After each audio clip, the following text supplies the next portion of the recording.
Alright guys, welcome back to the channel. I know it's been a long time, but it is what it is. So, today marks 60 days of doing keto. I've lost 25 pounds this time around, which is amazing. Emily's in the back saying hi. I'm actually driving to town right now, so sorry if I'm really distracted with driving. But like my Instagram's been getting a ton of followers over the last couple days, and I was just like, well, maybe I should just, start making some videos on YouTube. That way, when my followers get bored on Instagram, they can go over to the YouTube, watch me ramble on here. So, so today marks 60 days doing keto. This time around, lost 25 pounds. My husband's actually doing it with me this time, which has made it so much easier than it was last time, which is just fantastic. And I didn't start off doing measurements this time. I didn't do measurements until I had already lost, I think, 15 pounds. So anyways, why I wanted to jump on here today and start off with a video was because a lot of people keep asking me, how do I start? How do I lose as much weight as you're losing? And my main thing would be not to jump right into it. Like, a lot of people are like, all right, tomorrow I'm going to start my diet, and then they ultimately fail by the end of the week.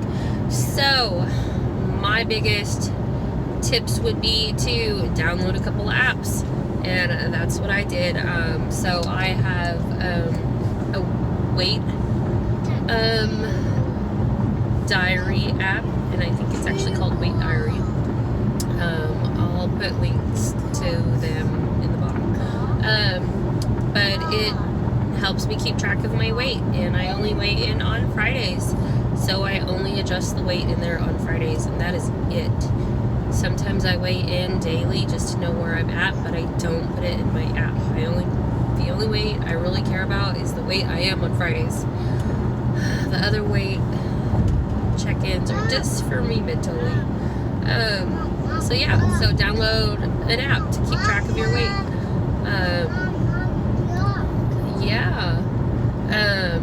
And then I also have an app. It's called Body Sculpture or something like that.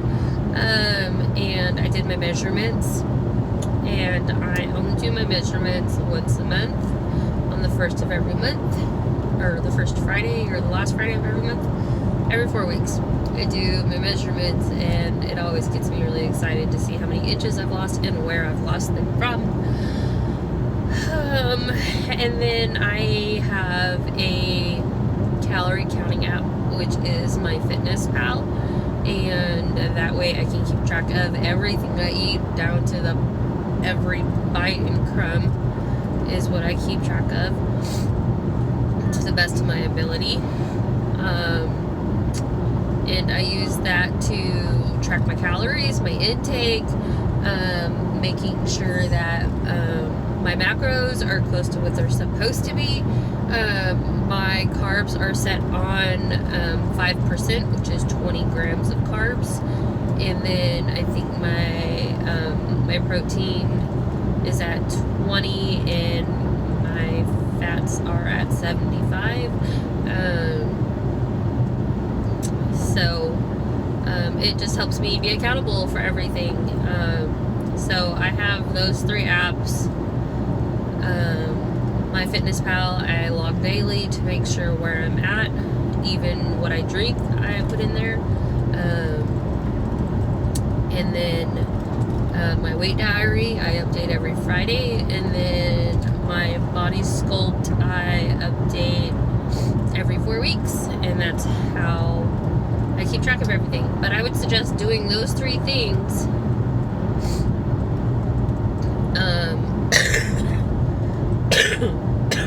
Sorry, getting over the flu.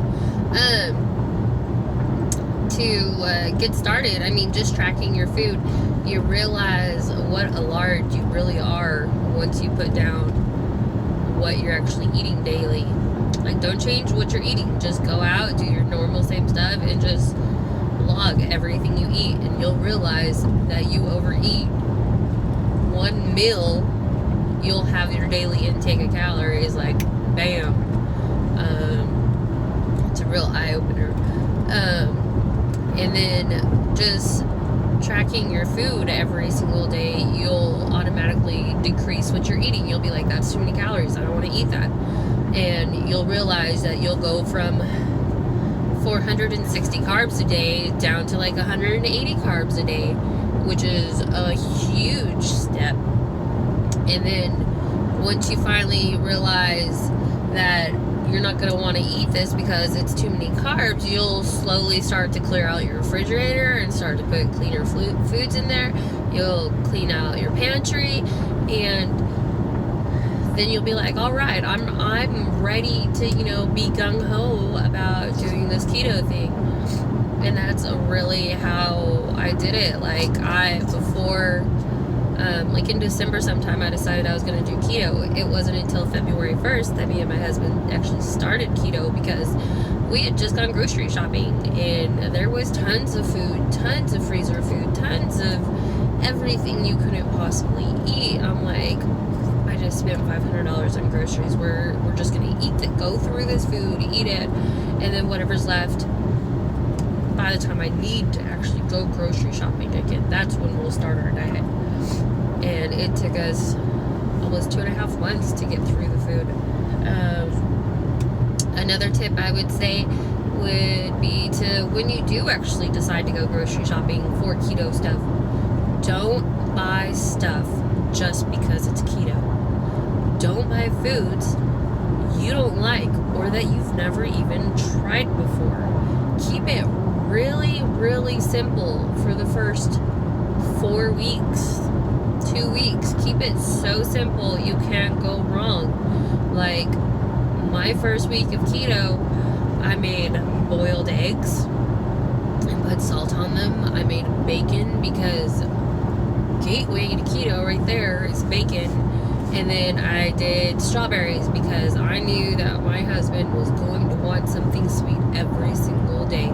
So I did strawberries, I did Ready Whip, I did sugar-free Jellos, lots of Powerade Zero, because you do not want to deplete your electrolytes. That's the only reason people talk about keto flu, is because, one, they never drink enough water. Two, they don't have enough sodium, because once you're not eating fast food and carby food, there goes all your sodium. So you need to increase your sodium intake. And then need to get some daily supplements, got my husband one-a-days min. I take a prenatal because it has all the vitamins in it. On top of that, I take magnesium, fish oil. I do drink the Zip Fizz because it has so much potassium in it. It's by far the easiest way to get your potassium in. And I think if I was drinking those day one going into keto, I don't think I would have ever even thought that I had electrolyte deficiency, because they have so many minerals in them, so much potassium, magnesium. I mean, B12 is like off the charts. So they kind of taste like a vitamin ran into a pixie stick, but they get the job done. And I noticed that whenever I actually drink them while I'm working out, they don't taste like shit. So it's all just getting used to it, just like everything else. I didn't used to like cauliflower. Now I can stand it. I'm still not gonna say it's as good as rice, but alternatives are alternatives. I know I'm just rambling because I really wasn't, prepared to make a video. So, and I'm driving, so driving 80 miles an hour and talking to myself is always get distracted. Not to mention, this is the first time I've actually been able to put false eyelashes on myself. So, I had to watch a ton of YouTubers to figure it out, but I got it done. Still not happy with the way they look, but I considered it a success. So yeah, don't think of starting keto that you have to go get the best butter, the best meat, the best oils. Just throw the carbs out the door and start there, because a lot of people, they want grass-fed beef, they want grass-fed butter, they want organic this and organic that, and only extra virgin olive oil and mayonnaise that's made out of avocados. Let's be real for a minute. You didn't give a shit what you were putting in your body a month ago. Why are you caring now? You're doing keto because you want to lose fat, not for your health, okay? You'll eventually get to the point where it's about your health and not about losing fat, but let's at least get halfway to your goal weight before you go crazy spending money you don't have, and you know you don't have to spend on food, and that's why you don't eat healthy, because eating healthy tends to be expensive. So, let's quit thinking you have to buy the most expensive groceries out there. I do it super cheap. I'm a family of 6. I make my kids eat what I eat for dinner. For lunches and breakfast, they get their cereal, they get their ramen, they get their corn dogs, whatever. But for dinner, they eat what I eat, because I'm not making 2 dinners. And generally, I don't eat breakfast. And whenever I do, they're more than willing to eat eggs and bacon. Okay? And my kids will eat me out of house and home of avocados. So I tend not to buy avocados. I buy the prepackaged guac, because if they don't eat them, then they go bad, and I'm not about throwing dollars down the trash can. So it is all possible, one step at a time. Start with kicking the carbs, then introduce yourself to keto foods. Don't try to go on the internet and make all these decadent recipes. There's a shit ton of ingredients, and they all cost a lot of money, and I live in a small town, so I have to buy them all off Amazon, because we have Walmart and Albertsons, and let's be honest, nobody likes shopping at Walmart. So that's that. I don't remember anything I said, or if it even makes sense, or if it's even gonna help ya, but I'm gonna put it on YouTube, and y'all can watch it. Y'all can give it thumbs up, y'all can give it thumbs down, you can share it, you can laugh at it, and you can be like, this bitch is retarded. Yes, I cuss randomly. I'm sorry. Y'all have a great day.